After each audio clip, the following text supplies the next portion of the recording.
나는 이민영. 올해 55이다. 서울특별시 특수지방검찰청 부장검사. 매일 아침 눈을 뜨면 가장 먼저 하는 일이 있다. 책상 위 조그만 액자 하나를 바라보는 것. 거기에는 낡은 가족 사진이 들어있다. 그런데 가끔 그 사진 위로 다른 얼굴이 겹쳐 보인다. 중학교 시절 나를 짓밟던 아이들의 얼굴. 그 기억이 나를 무너뜨린 게 아니다. 그 기억이 나를 여기까지 끌고 온 것이다.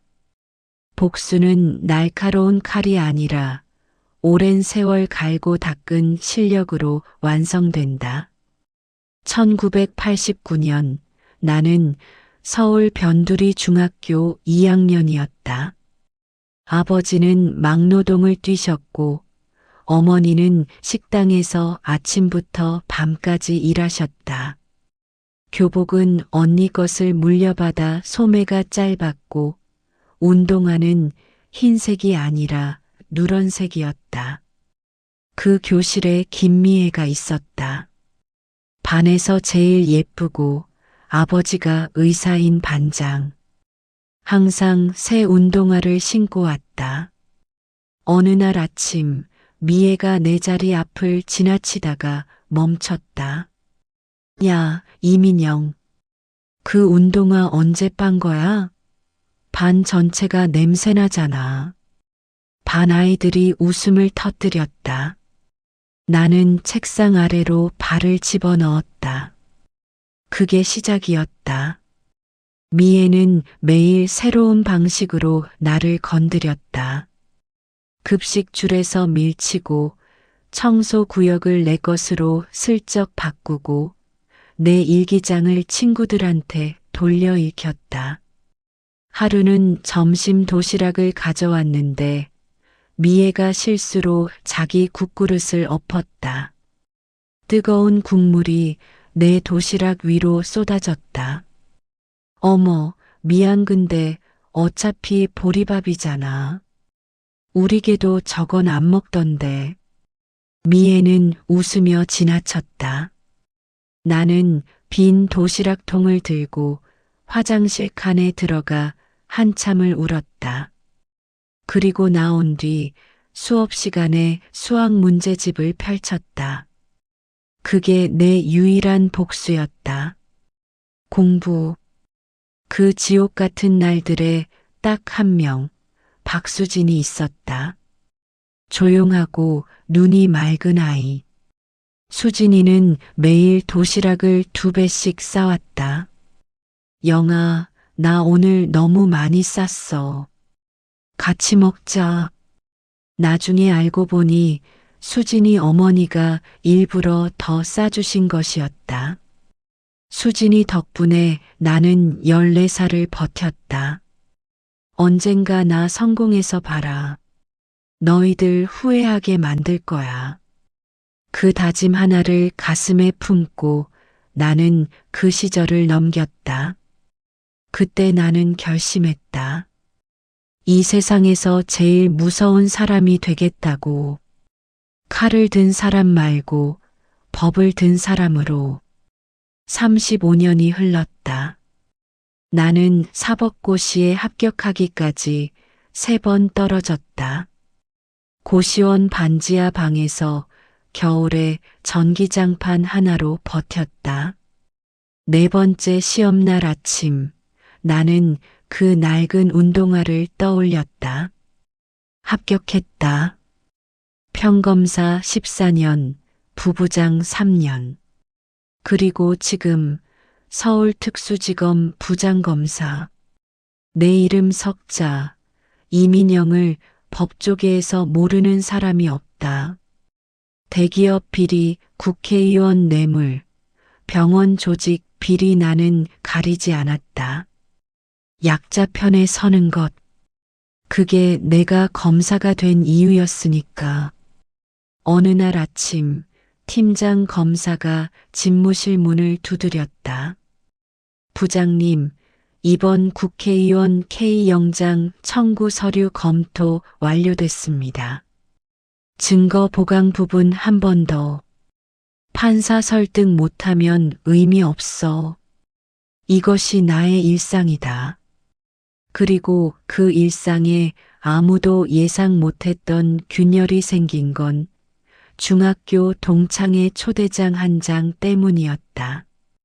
11월의 어느 토요일 저녁, 수진이가 억지로 끌고 간 자리였다.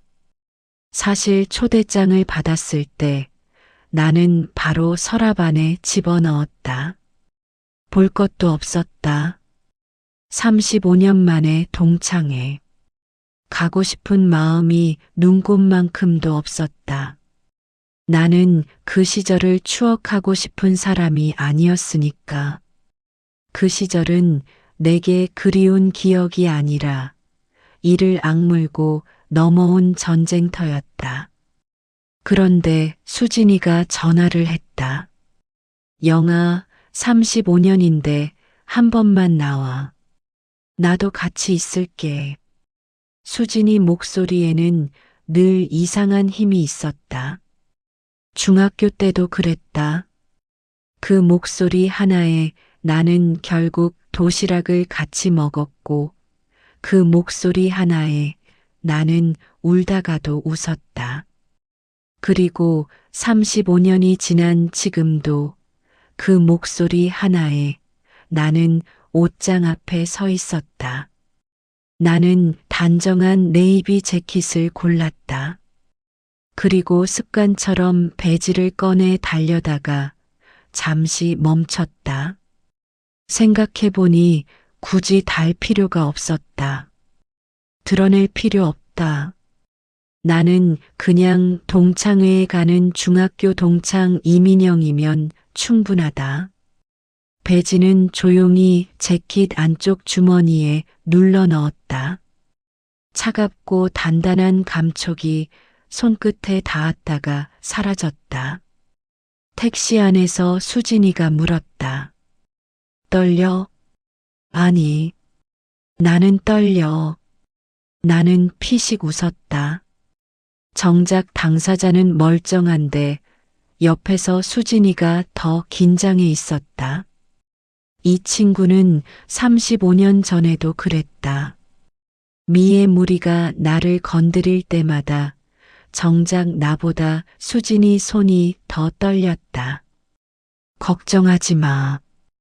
그냥 밥 먹고 오면 되는 거야.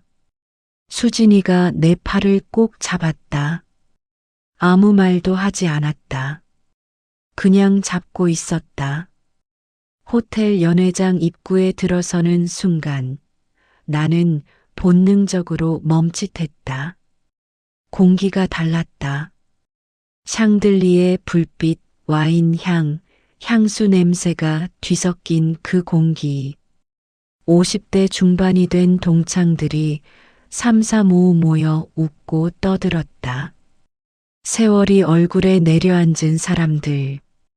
저 사람이 누구였더라 싶은 사람도 있고 한눈에 알아보는 사람도 있었다. 그리고 가장 먼저 눈에 들어온 사람이 있었다. 김미애. 굳이 찾으려 하지 않았는데 시선이 저절로 갔다. 연회장 한복판에 서서 사람들을 거느리듯 둘러선 그 자리. 명품 가방, 완벽하게 손질된 머리, 흠 하나 없는 화장. 웃는 얼굴인데 눈빛은 차가운 그 특유의 표정. 35년이 지났는데 하나도 변하지 않았다. 아니, 변했다. 어려졌다. 더 정교해졌다. 중학교 때의 오만함이 지금은 세련된 껍질을 입고 있었다. 하지만 그 안에 든 것은 똑같았다. 나는 그걸 0.5초 만에 알아봤다. 35년 동안 그 눈빛을 몸으로 기억하고 있었으니까. 아직도 그대로구나. 슬픈 건지 다행인 건지 모를 기분이 스쳤다. 수진이가 내 귀에 속삭였다. 저기 있다. 나도 봤어.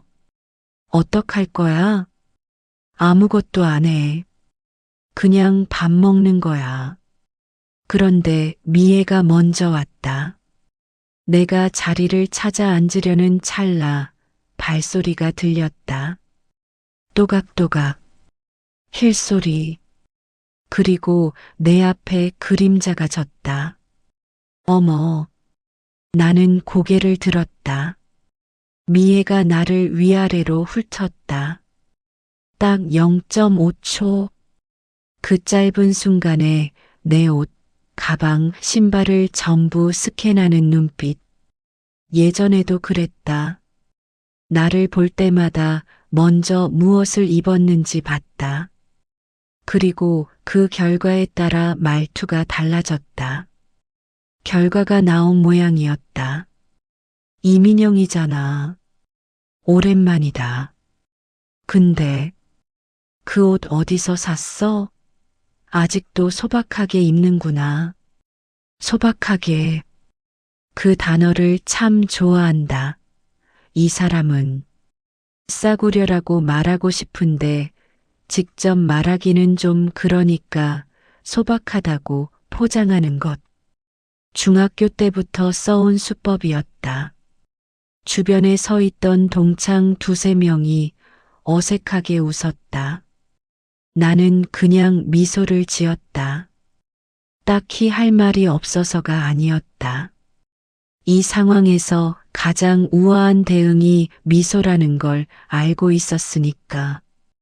검사 생활 30년이 그걸 가르쳐 줬다. 흥분하는 쪽이 지는 거다. 미애가 멈추지 않았다. 결혼은 했어? 애는? 요즘 뭐해? 폭탄을 여러 개 동시에 던지는 스타일이었다.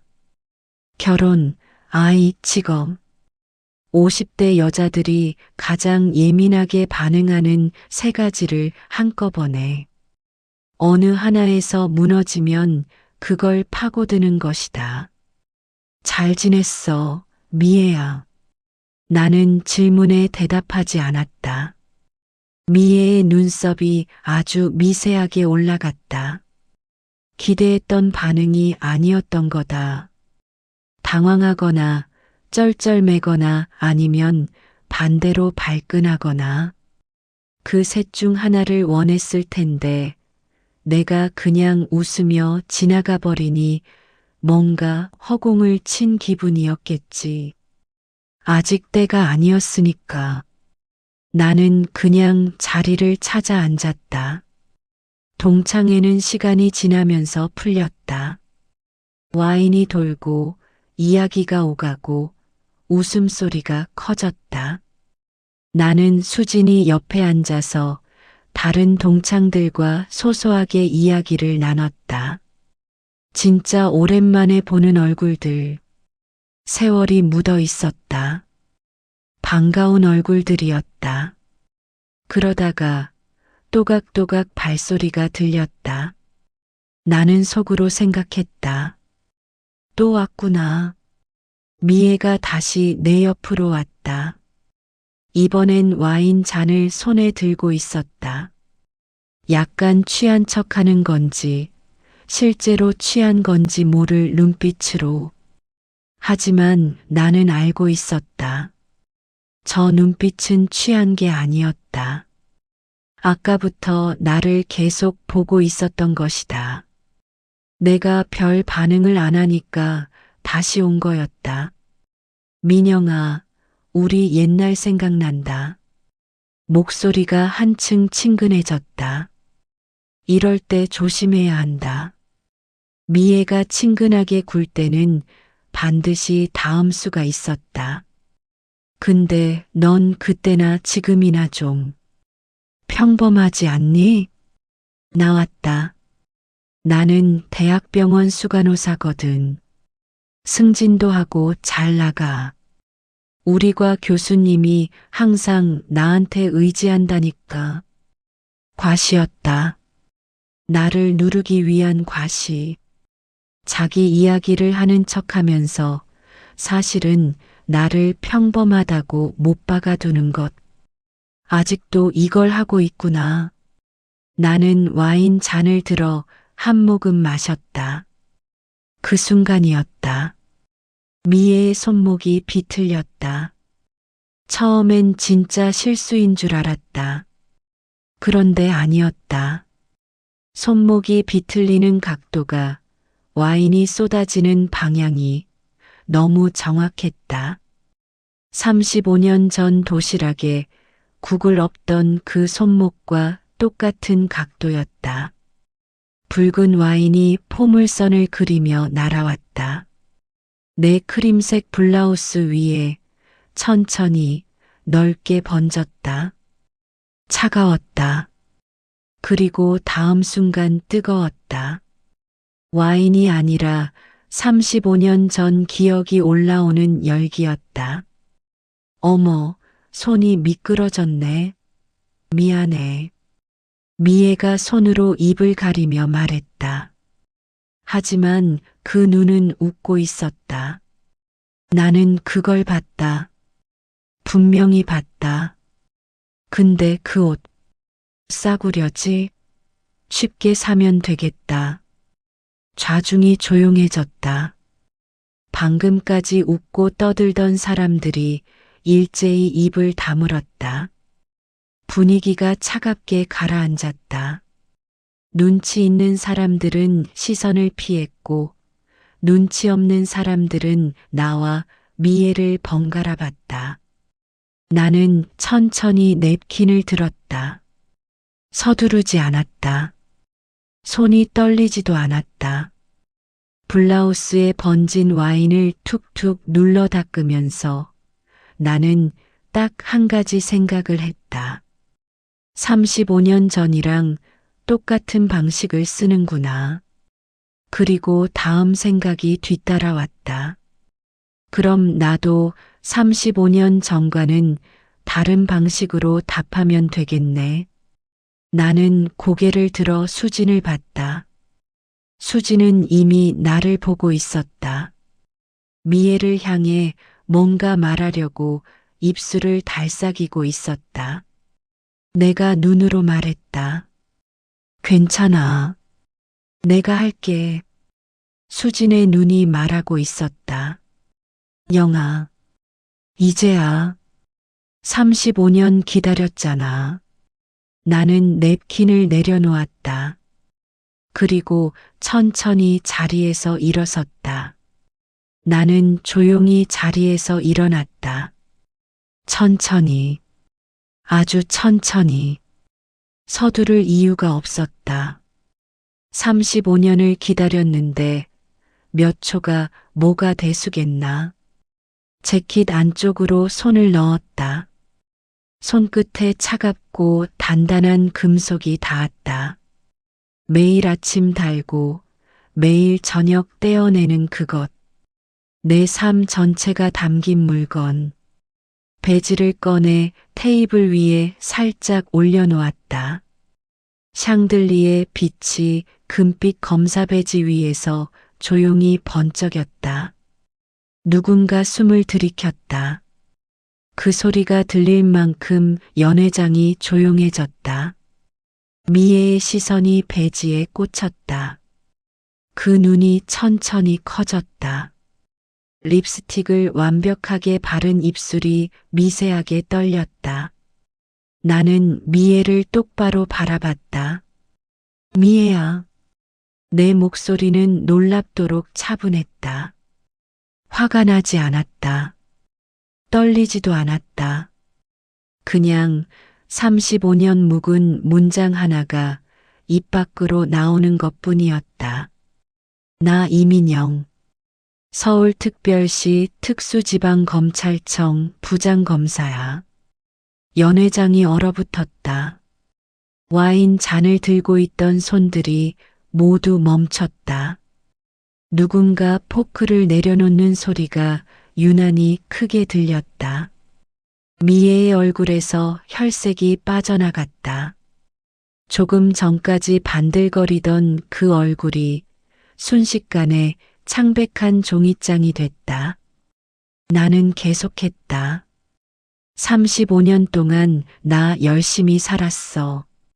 내가 내 도시락에 국을 엎던 날도, 내 일기장을 돌려 읽히던 날도, 내 운동화 보고 웃던 날도, 그날들 전부 기억해. 하나도 빠짐없이. 미애의 눈이 흔들렸다. 근데 있잖아. 그때 내가 나를 짓밟을 때마다 나는 집에 가서 한자 더 공부했어. 한 문제 더 풀었어. 내가 나를 웃음거리로 만들 때마다 나는 책상 앞에 앉아서 이를 악물었거든. 그러니까 따지고 보면 내가 여기까지 온 건 반은 내 노력이고 반은 내 덕분이야. 나는 잠깐 멈췄다.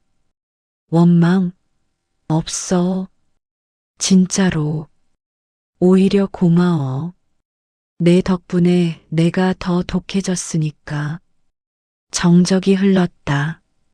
미애는 입을 열었다가 다시 다물었다. 무슨 말을 해야 할지 모르는 얼굴이었다.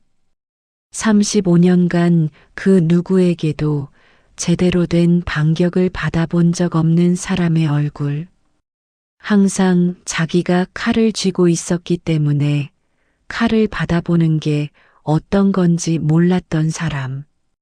근데 나는 칼을 쥔 게 아니었다. 그냥 내 삶을 보여준 것뿐이었다. 더 할 말이 없었다. 굳이 더 할 필요도 없었다. 나는 배지를 다시 집어 재킷 안쪽에 넣었다. 그리고 자리에 앉았다. 수진이 내 손을 꽉 잡았다.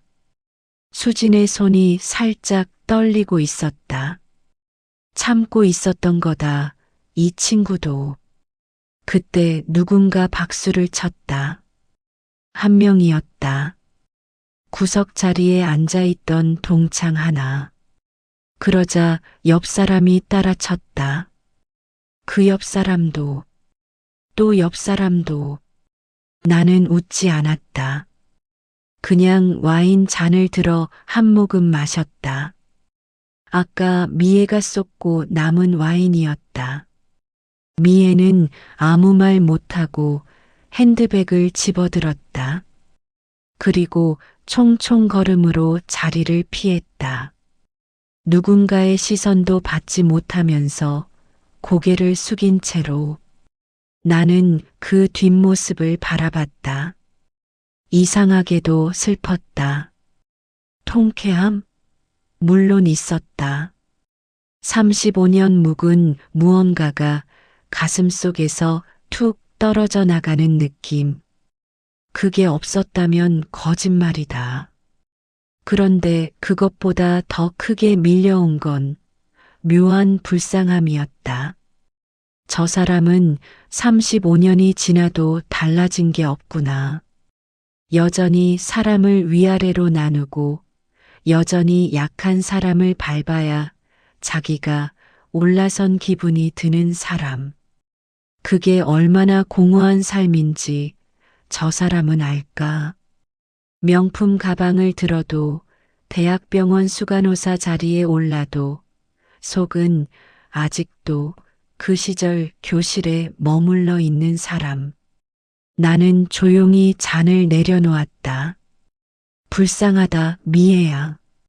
진짜 복수는 상대를 망하게 하는 게 아니다. 내가 너무 잘 돼서 상대가 더 이상 나를 건드릴 수조차 없게 되는 것. 동창회에서 석 달이 지났다. 나는 거의 잊고 있었다.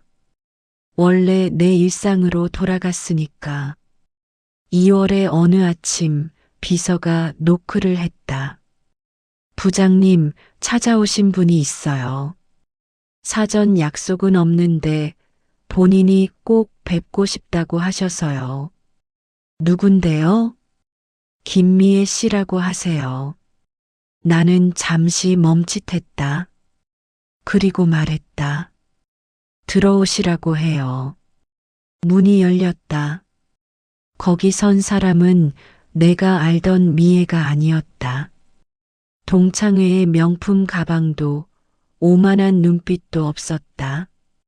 눈이 퉁퉁 붓고 손이 떨리는 그냥 지쳐서 무너진 중년 여자가 서 있었다.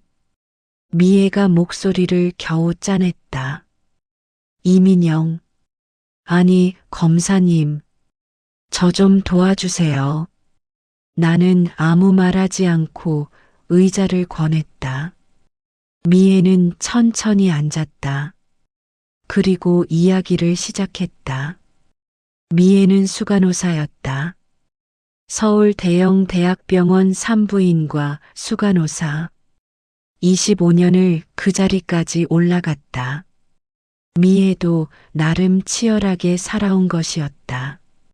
미애가 떨리는 목소리로 입을 열었다. 같은 박 교수 있어. 10년 넘게. 회식 자리에서 나한테 손을 댔어. 미애의 목소리가 흔들렸다. 처음엔 술 취한 척. 그 다음엔 당연한 듯이. 내가 소리치면 예민하다고 했어. 간호 부장님께 말했더니 증거 있냐고 했고, 그리고 병원 계속 다니려면 소란 피우지 말라고 하셨어. 다음 달에 내 당직 스케줄이 갑자기 바뀌었지. 나는 눈을 감았다가 떴다. 10년. 그 긴 시간을 혼자 견딘 것이었다. 미애가 울음을 꾹 참으며 말을 이었다. 그래도 참았어. 내가 잘리면 우리 애들 대학은 어떻게 하나 싶어서. 남편은 몇 년 전에 사업 망해서 내가 벌어야 하거든. 나는 아무 말 없이 들었다. 그런데 최근에 신입 간호사 애한테도 똑같이 하는 거야. 갓 들어온 22짜리 애한테. 걔가 무서워서 떠는 거 보고 나 더 이상 못 참겠더라고. 미애의 눈에서 눈물이 흘렀다. 잠시 후 미애가 고개를 들어 나를 바라봤다. 그리고 민영아, 중학교 때 내가 너한테 한 짓 35년 동안 하루도 잊은 적 없어. 정말 미안해. 나 진짜 나쁜 사람이었어. 집무실에 침묵이 내려앉았다. 나는 오랫동안 아무 말도 하지 않았다. 35년 전의 분노가 올라왔다. 그런데 그 분노 너머에 있는 것이 보였다. 이 여자도 피해자구나. 가해자이면서 동시에 또 다른 곳에서 피해자였던 사람. 인생이 항상 깔끔하게 선악으로 나뉘지는 않는다는 걸 나는 검사 생활 30년 만에 배웠다. 용서는 상대를 위한 게 아니다. 내 안에 35년 된 독을 빼내는 일이다. 나는 따뜻한 차를 한 잔 내밀었다. 미애는 두 손으로 잔을 감쌌다. 손이 아직도 떨리고 있었다. 차의 온기가 그 손에 전해지길 기다리면서 나는 잠시 미애를 바라봤다. 25년을 버텨온 사람이었다. 나름대로 치열하게. 근데 10년을 혼자 삼켰다. 그 무게가 얼굴에 고스란히 내려앉아 있었다. 나는 메모지를 꺼냈다. 미애야, 그때 일은 나중에 얘기하자. 지금 당장 중요한 건 그 후배야. 미애가 고개를 들었다. 가해자 이름, 직위, 구체적인 날짜와 장소, 목격자 있으면 이름까지. 지금 기억나는 거 다 말해. 미애가 놀란 눈으로 나를 봤다. 진짜 도와줄 거야? 나는 볼펜을 들었다. 내가 왜 이 자리에 앉아 있는 것 같아? 억울한 사람 눈물 닦으려고 앉아 있는 거지. 미애의 눈이 흔들렸다. 뭔가 말하려다가 그냥 고개를 끄덕였다. 그리고 천천히 입을 열었다. 나는 받아 적었다. 한자도 빠짐없이. 그날부터 수사가 시작됐다. 나는 팀장 검사를 불렀다. 박 교수 건 우선순위 올려. 오늘부터 전담팀 꾸려. 혹시 개인적인 연결고리가 있는 사건 아닙니까? 나는 팀장을 똑바로 봤다. 그게 중요한 게 아니야. 피해자가 10명 넘어. 그게 중요한 거야. 팀장이 고개를 숙였다. 알겠습니다. 수사는 빠르게 움직였다. 처음엔 없다고 했던 증거들이 하나씩 나오기 시작했다. 병원 복도 CCTV 영상. 담당자가 덮어뒀던 파일이었는데 원본 서버에 고스란히 남아 있었다. 박 교수가 회식 후 간호사를 복도에서 붙잡는 장면이 타임스탬프와 함께 찍혀 있었다. 삭제된 줄 알았던 메신저 기록도 나왔다. 박 교수가 미애에게 보낸 메시지들. 지난번 일은 우리끼리만 알자. 내가 예민하게 군 거야. 나한테 잘 보여야 당직 편하게 설 수 있어. 10년치 기록이 복원됐다. 한 줄 한 줄 읽으면서 나는 턱에 힘을 줬다. 그리고 진술서들이 쌓이기 시작했다. 처음엔 한 명이었다. 미애가 데려온 신입 간호사. 22. 진술서를 쓰면서 손이 너무 떨려서 글씨를 2번 다시 써야 했던 아이. 그 아이의 진술이 나가자 다음 날 또 한 명이 연락을 해왔다. 그 다음 날 또 한 명. 일주일 만에 6명이었다. 2주 만에 11명이었다. 10년 동안 각자의 방에서 혼자 삼켜왔던 사람들이 누군가 먼저 말했다는 걸 알자 줄줄이 입을 열었다. 그게 이 일의 가장 무서운 진실이었다. 아무도 몰랐던 게 아니었다. 다들 알면서 혼자인 줄 알아서 말을 못했던 것이다. 나는 진술서 더미를 앞에 놓고 한참을 앉아 있었다. 11명, 11명의 10년. 이 무게를 다 합치면 얼마나 될까? 그리고 병원 측에서 움직이기 시작했다. 예상했던 일이었다. 수사가 본격화되자 병원 원장실에서 연락이 왔다. 공식 경로가 아니었다. 변호사를 통해서였다. 병원 측 변호사가 집무실로 찾아왔다. 고급 정장, 반백의 머리, 노련한 눈빛. 이런 자리에 수십 번 앉아본 사람의 태도였다. 부장검사님, 오늘 이렇게 찾아온 건 다름이 아니라. 나는 서류를 보면서 들었다. 눈을 맞추지 않았다. 이번 건이 과장된 측면이 있어서요. 개인 간의 오해가 불거진 것인데 병원 측에서는 이미 자체 감사를 진행 중이고. 자체 감사요. 나는 볼펜을 내려놓고 처음으로 변호사를 봤다. 10년 동안 11명한테 같은 짓을 한 게 자체 감사로 해결될 사안입니까? 변호사가 잠시 멈칫했다가 다시 입을 열었다. 물론 그 부분은 저희도 심각하게 받아들이고 있습니다. 다만 사건이 외부로 크게 불거지면 병원 명예가 피해자 눈물보다 중합니까? 집무실이 조용해졌다. 변호사가 입을 다물었다. 뭔가 더 말하려는 듯 입술이 움직였다가 그냥 멈췄다. 할 말이 없는 게 아니었다. 할 수 있는 말이 없는 것이었다. 나는 서류를 다시 들었다. 오늘 면담은 여기까지입니다. 공식 절차로 진행하겠습니다. 변호사가 자리에서 일어섰다. 문 쪽으로 걷다가 한번 돌아봤다. 무언가 마지막으로 한마디 하고 싶은 눈치였다. 그런데 내 눈을 보고는 그냥 나갔다. 문이 닫혔다. 나는 등받이에 기댔다.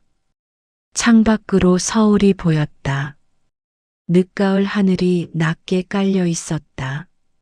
나는 잠시 눈을 감았다. 11명의 얼굴이 지나갔다.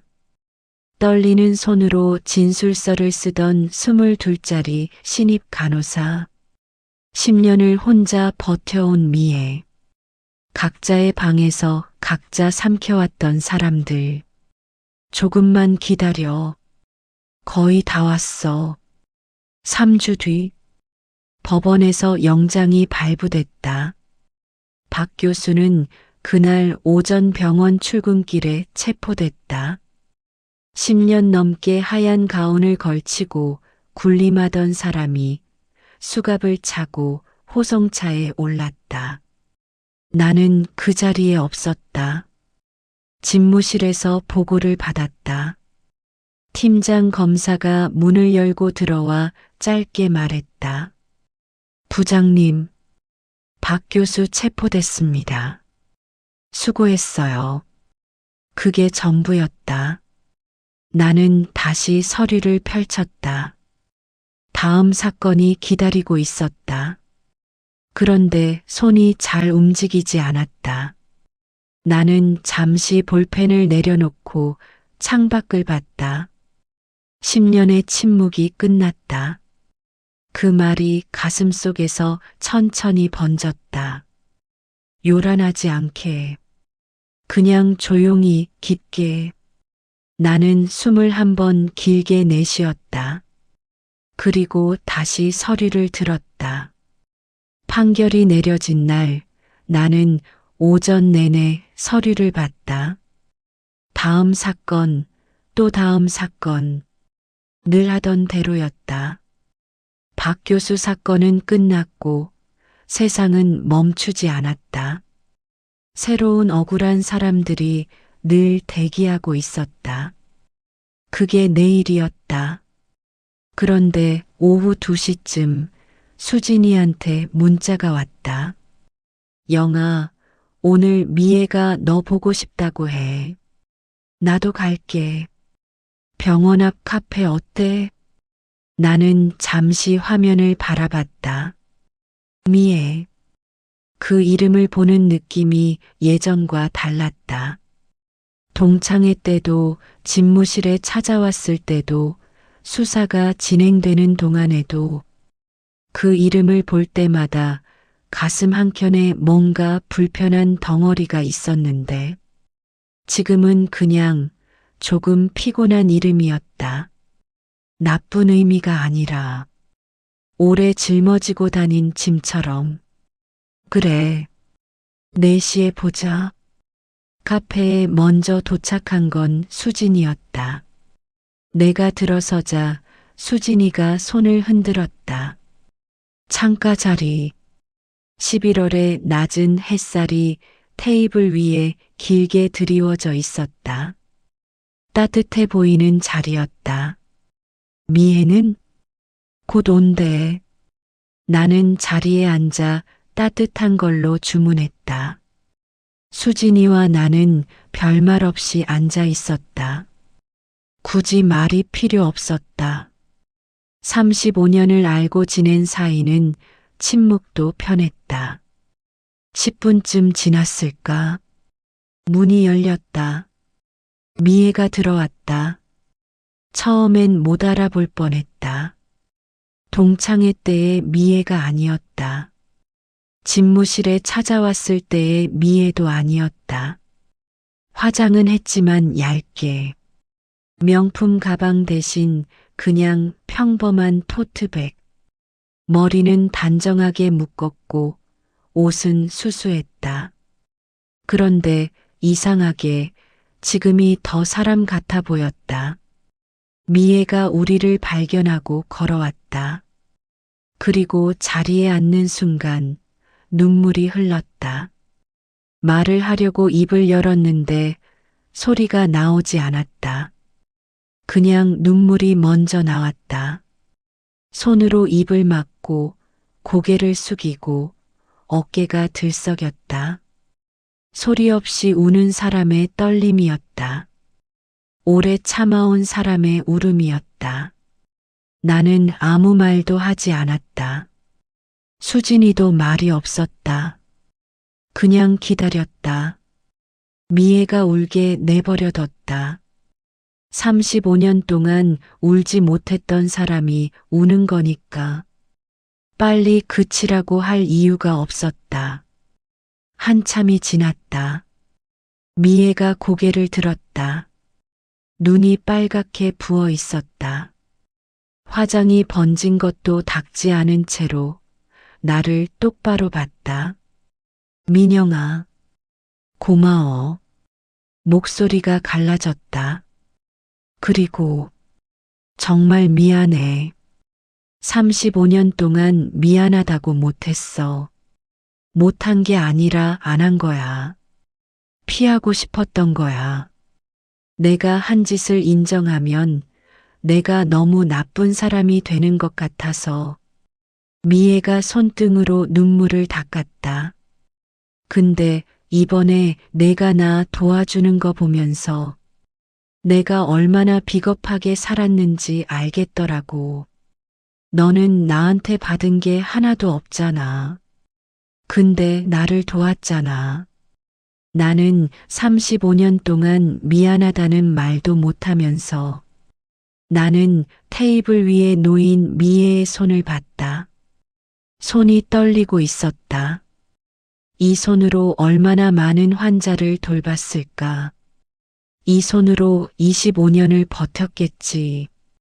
그리고 이 손이 10년 동안 떨면서 아무것도 못했겠지.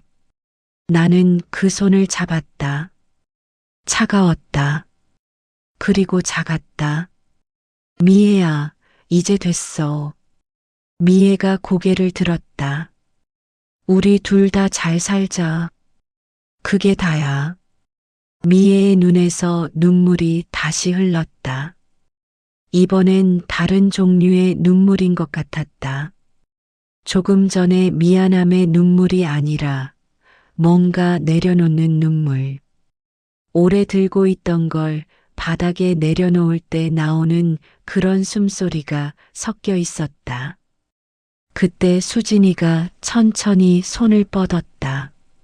미애의 손 위에 얹힌 내 손 위에 수진이의 손이 포개졌다. 아무도 말하지 않았다. 창밖으로 늦가을 햇살이 조용히 기울고 있었다. 카페 안에는 커피 향이 흘렀고 어디선가 잔잔한 음악이 들렸다. 3명의 55살 여자들이 테이블 위에 손을 포개고 앉아 있었다. 나는 생각했다. 이게 사이다구나. 극장에서 터지는 박수 같은 사이다가 아니었다. 연회장에서 배지를 꺼냈을 때의 그 통쾌함도 아니었다. 그냥 오래된 무게 하나가 아주 조용히 사라지는 느낌. 그게 진짜 사이다였다. 다음 날 아침 나는 평소처럼 눈을 떴다. 6시 15분. 알람보다 5분 먼저. 30년째 그랬다. 몸이 알아서 깼다. 검사 생활이 몸에 새긴 시간표였다. 샤워를 하고 커피를 내리고 정장을 입었다. 아침을 먹는 둥 마는 둥 하면서 오늘 봐야 할 서류를 머릿속으로 정리했다. 새로운 사건 2건, 영장 검토, 오후에 팀 회의. 그냥 평범한 아침이었다. 차를 타고 출근하는 길에 라디오에서 뉴스가 흘렀다. 어딘가에서 또 누군가 억울한 일이 생겼고, 어딘가에서 또 누군가 힘 있는 사람한테 짓밟히고 있었다. 세상은 어제도 오늘도 그 모양이었다. 나는 라디오를 끄지 않았다. 들었다.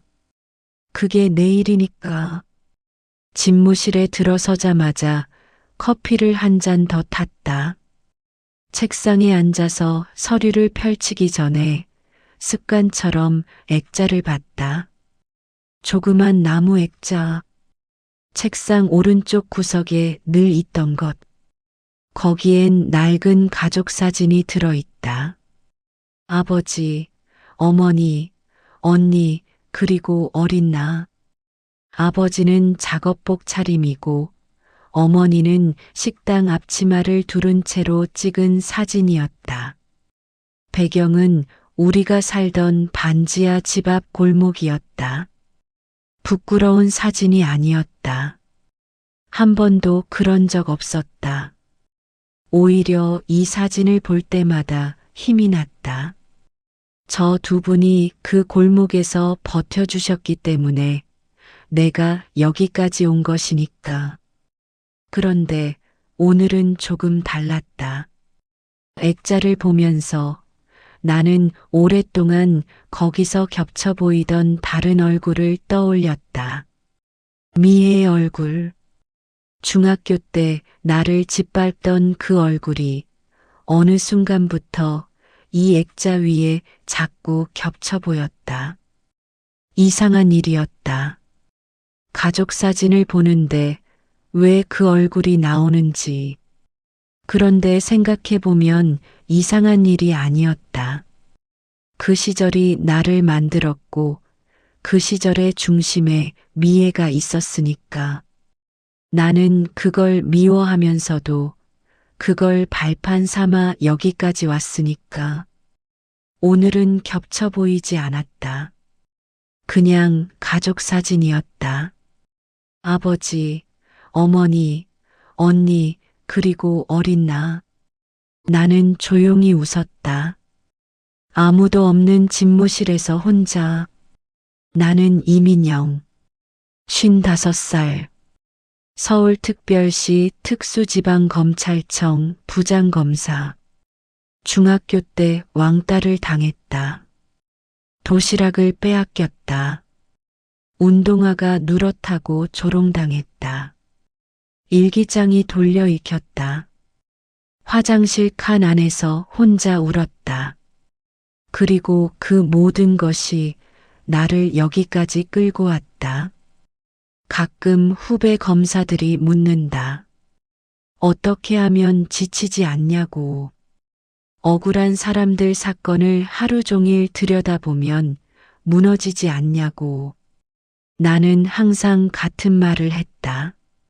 무너질 것 같을 때 내가 왜 이 자리에 앉아 있는지 생각해. 그러면 다시 일어나게 돼 있어. 그게 진심이었다. 나는 이 자리에 앉기까지 넘어진 횟수를 기억한다. 고시 낙방 3번. 고시원 반지하에서 버틴 겨울. 4번째 시험장 가는 버스 안에서 눈을 감고 그 낡은 운동화를 떠올리던 순간.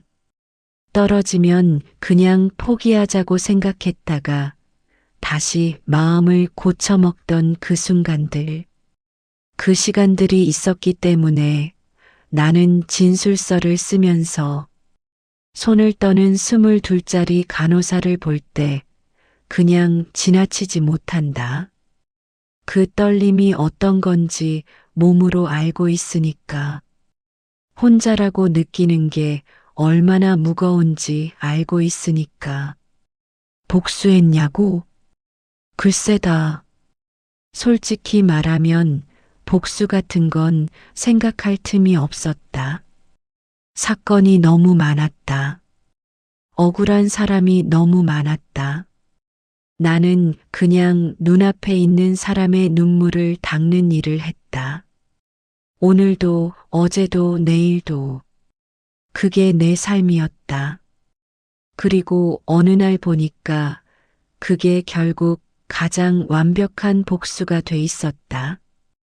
미애는 이제 내 이름을 들을 때마다 두 가지 감정을 동시에 느낄 거다. 고마움과 미안함. 그 두 가지가 평생 함께 따라다닐 거다.